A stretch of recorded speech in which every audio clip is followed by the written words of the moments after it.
Bon, ce matin, je vais vous parler d'un point sur lequel je suis attendue, évidemment, comme le reste, mais dont je n'ai pas encore parlé, et pas parce que ça m'intéresse pas, mais parce que j'arrive pas à être partout en même temps. C'est tout ce qui concerne la recherche spatiale. Parce que il y a des gens qui critiquent, ce qui est parfaitement compréhensible, le fait qu'on investisse pas seulement la France, mais les États-Unis par la NASA, investissent des sommes considérables dans la recherche astronomique et tout ça. Et moi, je trouve ça absolument passionnant. Bon, c'est vrai qu'on compte sur moi pour veiller sur la Terre tout entière, donc à ce titre, c'est un peu normal qu'on m'attende sous cette... Oui, vous avez bien entendu, mais il va falloir vous y faire, parce que c'est quand même la vérité. Moi aussi, j'ai trouvé ça très drôle au début, hein, mais il a bien fallu que je m'y fasse. Et donc en fait, oui, je voulais aussi mettre l'accent sur le... J'ai fait une vidéo sur les mentors il y a quelque temps, et j'ai cité des gens, bien évidemment, j'en ai oublié plein. Et parmi ceux-là, il y a Hubert Reeves, qui est astrophysicien, et donc ça fait quand même un bout de temps qu'il sévit maintenant, quelques décennies, et notamment dans les années 70. Moi je me souviens très très bien, quand j'étais adolescente, je buvais ses paroles comme du petit lait, je trouvais ça absolument passionnant, d'autant plus que j'avais appris qu'il était agriculteur aussi. Je crois il a une ferme et il cultive ses légumes et tout ça, et donc l'un de ses combats, c'est notamment le combat pour la biodiversité, bien évidemment. Donc je vous conseille d'aller vous taper sur Google Hubert Reeves. C'est son fils d'ailleurs qui reprend la suite là maintenant. Enfin ceci dit, ça fait longtemps qu'il a les cheveux blancs, Hubert Reeves. Mais bon, voilà. Donc pour en revenir à la recherche spatiale, c'est absolument passionnant de chercher à comprendre d'où l'on vient, etc. Pourquoi est-ce que c'est important? C'est important à plusieurs titres.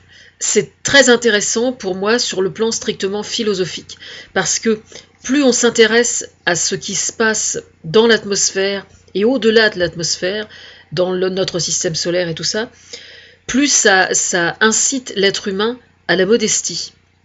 C'est-à-dire qu'on est très petit, quoi.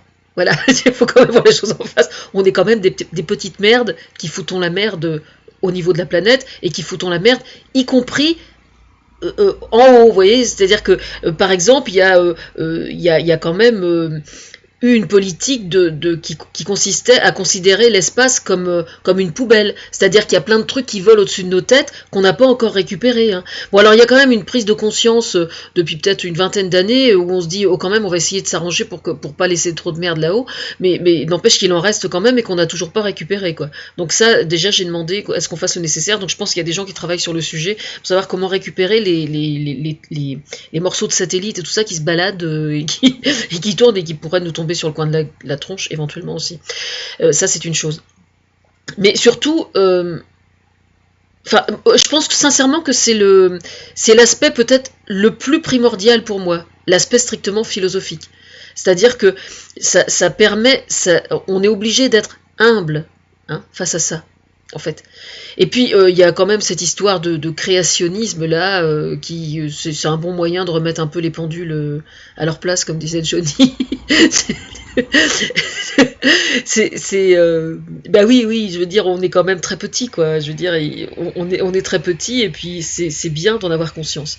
Bon, et puis avec les progrès qui ont été faits justement par la NASA notamment ces dernières années, il y a certaines vidéos qui ont été mises sur internet et tout, qui sont absolument merveilleuses. D'ailleurs, ce que je vais faire en fait, c'est que je vais faire un article où je vais compiler différents liens de la NASA, et ça donne notamment des images là que justement Thomas Fersen vient de me mettre sous le nez sur mon mur, sur mon mur Facebook, des images qui sont d'une beauté à tomber par terre, quoi, vraiment. Alors, tiens, pendant que j'y suis, par contre, je vais aborder un autre sujet. Il s'agit des projets professionnels qui sont actuellement à l'étude, notamment aux États-Unis, parce qu'il n'y a que pour avoir des idées. Enfin, je ne parle pas du gouvernement des États-Unis, mais de certains Américains qui envisagent d'aller vivre là-bas, d'aller vivre sur Mars, etc., etc. Alors, je vous dis tout de suite mon point de vue. Hein. Je trouve ça personnellement d'une connerie monumentale. Comme ça, les choses sont claires. Autant je trouve tout à fait normal d'approfondir les recherches pour savoir s'il y a de l'eau sur d'autres planètes, etc., afin de comprendre de quelle façon le mécanisme de la vie se met en route par les bactéries et tout ça. Je trouve ça non seulement passionnant, mais absolument utile, quoi. Vraiment, autant aller vivre dans un endroit où il soit nécessaire d'apporter notre oxygène de la Terre, faut arrêter, quoi. Je veux dire, c'est d'une connerie affligeante, hein. Qu'on s'occupe déjà de la Terre, et puis de pas trop la bousiller. Et puis après, on aura des... Non, mais c'est n'importe quoi, quoi. Je veux dire, c'est exactement comme si vous aviez un jardin autour de vous, autour de votre maison. Vous avez un travail absolument colossal à faire. Vous avez des monticules de terre, des tranchées, Enfin, c'est un cataclysme, parce qu'il y a certaines régions du globe où c'est vraiment ça, quoi. Je veux dire, c'est vraiment un désastre écologique à un point qu'on ne peut même pas imaginer. Regardez les Jeux Olympiques actuellement, par exemple, hein, ce qui se passe là-bas, ce qui s'est passé dans le Caucase pour faire les Jeux Olympiques. C'est une catastrophe écologique, hein, bien évidemment. Et puis pendant ce temps-là, il y a des illuminés qui s'en vont avoir des projets professionnels pour aller habiter faut arrêter, quoi. Je veux dire, c'est complètement con. Vous avez un terrain de 1000 mètres ou 2000 mètres autour de votre maison, c'est le cataclysme sur votre terrain, puis vous vous dites, ah bah tiens, je vais aller à 500 km pour établir mon petit machin. Non, mais faut arrêter, quoi. C'est complètement con. C'est complètement con, voilà, moi je vous le dis. Oui, je sais, chacun fait ce qu'il veut de son pognon et chacun est libre d'exploiter la connerie humaine. Oui, je sais, ben oui, on est en démocratie, c'est comme ça, effectivement. Donc je ne dis rien, je ne fais que dire ce que je pense. Chacun est libre d'interpréter comme il veut. Voilà.